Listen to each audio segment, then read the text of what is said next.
There was an attempted coup in China, which is why there is a large-scale purge in the Chinese army. Xi Jinping removed several high-ranking military generals who, besides him, remained in command of the People's Liberation Army of China. As reported today by Chinese media, after the dismissal of the respected General Zhang Yuxia and the announcement of his suspected cooperation with the United States of America, Xi Jinping fears that the army might simply turn against him. That is why it is reported that a large amount of military equipment is being observed throughout Beijing. And armed people have taken control of the historic so-called Forbidden City, which is the largest palace complex in the world, located in the center of Beijing. But here I want to make a very important remark right away. All of Xi Jinping's power rests on several key pillars. Xi Jinping constantly accuses someone of corruption, and this has already become a tool for managing the elites. Personnel reshuffling always takes place under the goal of modernizing the People's Liberation Army of China and preparing for high-tension scenarios around Taiwan and in maritime zones. And most importantly, the current wave of dismissals is also Xi Jinping's attempt to get a more controllable, loyal military leadership. Moreover, this is also a move towards fully authoritarian rule. In this episode, I'll clarify my point, since many may ask, isn't Xi Jinping already authoritarian? Actually, China still has the Communist Party, so it's technically collective leadership for now. As a result, it is Xi Jinping, not the Communist Party of China, who single-handedly rules the army today. So what's happening in Beijing? A coup or the consolidation of Xi Jinping's power? Let's break everything down, but get ready. In this episode, we'll conduct such an in-depth analysis of the situation that you'll know the whole truth.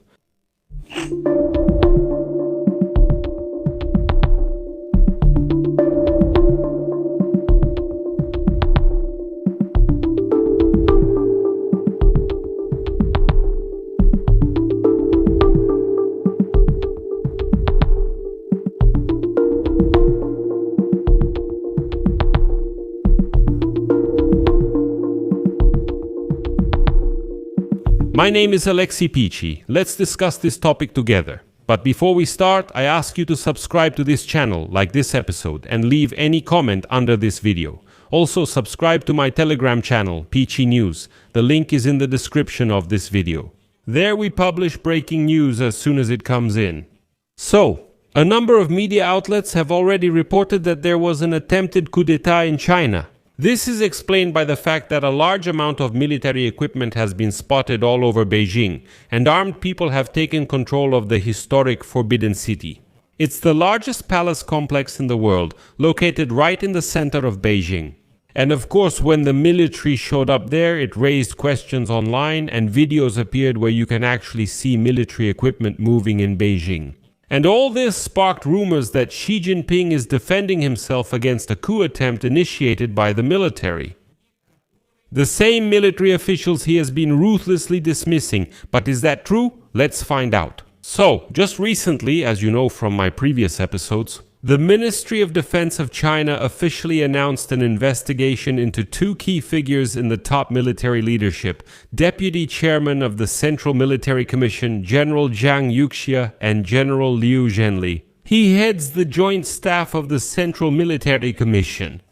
And here is the wording of the official statement: serious violation of discipline and law. But it also states that they disappointed the Communist Party of China, did not meet the expectations of the communists, and personally undermined them. That means the influence and value, if you will, of Xi Jinping. I should note right away that this is not just another targeted disciplinary punishment. No, this was a significant blow to the upper tier of the power vertical that leads the People's Liberation Army of China and is integrated into Xi Jinping's personal system of power. Zhang Yuxia is one of the most influential military figures in China, after Xi Jinping himself as the chairman of the military council. This is a person whom external observers have regarded for years as the main key support for Xi Jinping in the Chinese army.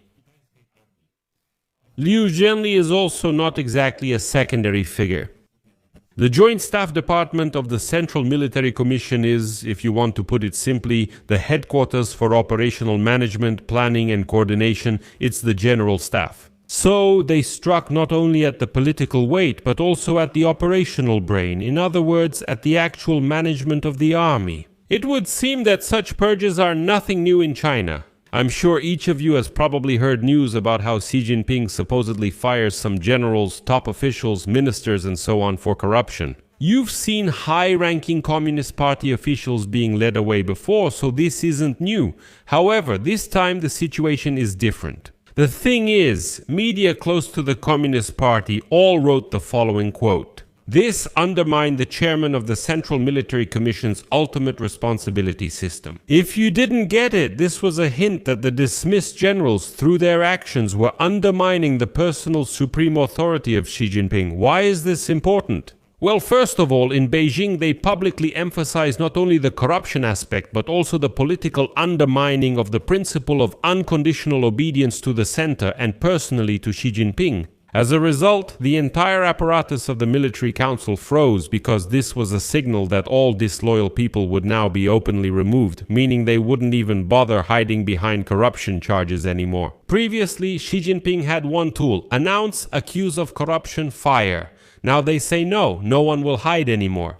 These two, well, they were undermining Xi Jinping's authority. And it's exactly at this stage that the area of speculation and assumptions begins. Some media are already writing that General Yu Xia is not just a corrupt official. And he didn't just abuse his power, but even worked for America, as he allegedly passed on China's nuclear developments to the Americans. Therefore, for now, we can state the following. The official version from the Chinese Ministry of Defense is an accusation of serious violations of law and discipline. Everything else is just speculation for now. But let me make a remark right away. We will never officially hear exactly why these two generals were dismissed and put under investigation. Nevertheless, there are at least two explanations for why Xi Jinping dealt so ruthlessly with the top generals, and both explanations have their own logic. The first explanation is precisely the internal threat and the fear of a conspiracy and consequently a coup d'etat.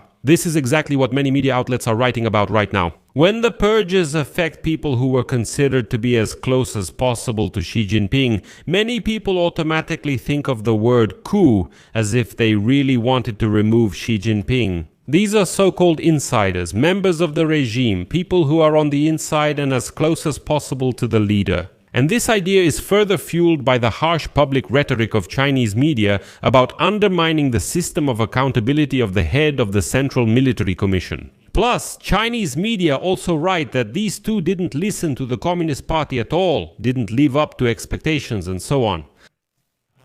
Like, both generals wanted to somehow outmaneuver Xi Jinping since they really did have influence in the army, but Xi Jinping quickly noticed this and prevented it. The second explanation, in my opinion, sounds more convincing. Xi Jinping continues his policy of constant rotation, so that they don't overstay and, as they say, don't build up too much muscle. Plus, there's also a complete dismantling of the old power balances within the Communist Party of China. If that's hard to understand, I'll explain now.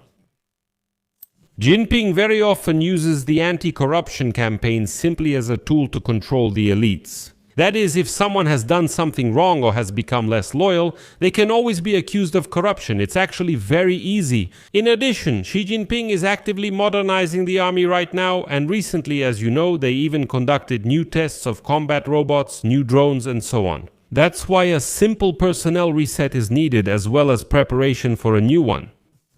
A huge turtle is drawing.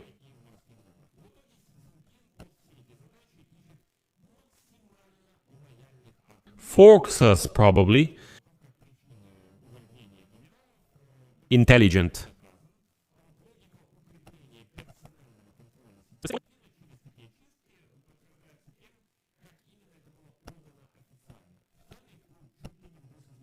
Football. A very important idea. Still, it should be acknowledged that in China, power still belongs to the Communist Party, meaning not to one person, but to a collective body. Although Xi Jinping chairs this body, however, this is not fully authoritarian power like in Russia, which is why authoritarian systems work similarly worldwide. When a leader moves from a more collective model to a personalist one, the security bloc becomes the key field for this system reboot and gaining loyalty. That is, first you need to take full control of the army and all the security forces, the entire power apparatus, and only then can you get rid of the remnants of this collective power. Xi Jinping, he came to power on the wave of the Communist Party, which is a collective body, and he was just the chairman. But for Xi Jinping, this power isn't enough. He seeks total, personalized, one-man authoritarian control. And accordingly, Xi Jinping is now making the army not just strong, but also politically predictable and loyal. He doesn't need any dissent there. You know, in proper democratic countries, the army is always apolitical. It can't be otherwise. So, Xi Jinping decided that it's better to do it this way, and that's a typical trait of an autocrat. And now Xi Jinping is firing two of the almost last generals from the command of the People's Liberation Army of China. Zhang Yuxia has been part of China's top military leadership for over 25 years and was long seen as one of Xi Jinping's main supporters in the Central Military Commission. Before being appointed as the vice chairman of the Military Commission, he held several top positions in the ground forces and the PLA, including leading important operational commands. That means he has enormous influence in the Chinese army. And here it's worth remembering that right now in Beijing, troop movements have indeed been noticed, and armed men have taken control of the historic Forbidden City. The logic is that within the Communist Party of China, after the arrest of Zhang Yuxia, Xi Jinping fears that officers loyal to the army might actually try, at the very least, to raise the troops in rebellion and move on Beijing.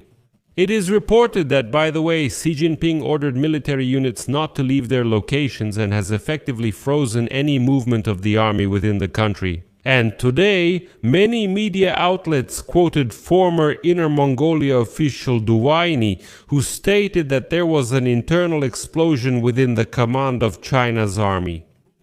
And what is happening looks more like a coup d'etat.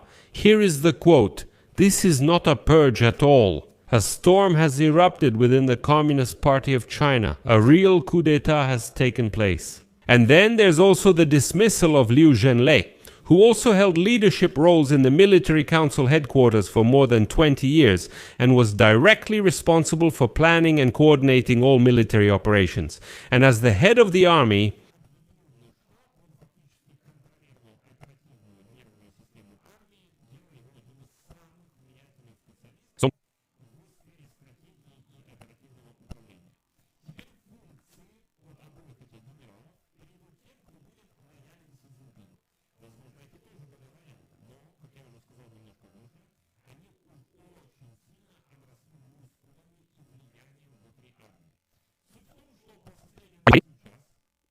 there is only one general left in the command of the People's Liberation Army of China who was part of this command. By the time Xi Jinping came to power, he had already replaced all the others during this period. There's only one left, just remove him too and that's it. The Chinese army is no longer what it was when Xi Jinping came to power.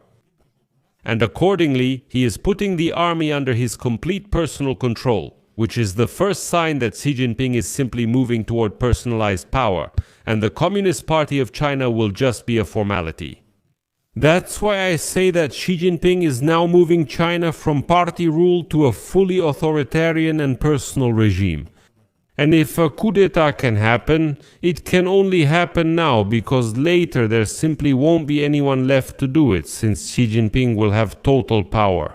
And then, as they say, it's not far from dissolving the Communist Party altogether. Why would Xi Jinping even need this body anymore? Power may formally remain, but Xi Jinping will control everything. What about Beijing's military equipment? Listen, that's just a precaution, nothing more. I'll leave it at that, friends. If you found this episode useful and interesting, you can support our YouTube channel with your donation or a paid subscription using the links and details in the description of this video. I would be grateful for any support you can give. Also, subscribe to the channel, hit the bell, and don't forget to like the video. That's all for now. Take care of yourselves. Goodbye, everyone.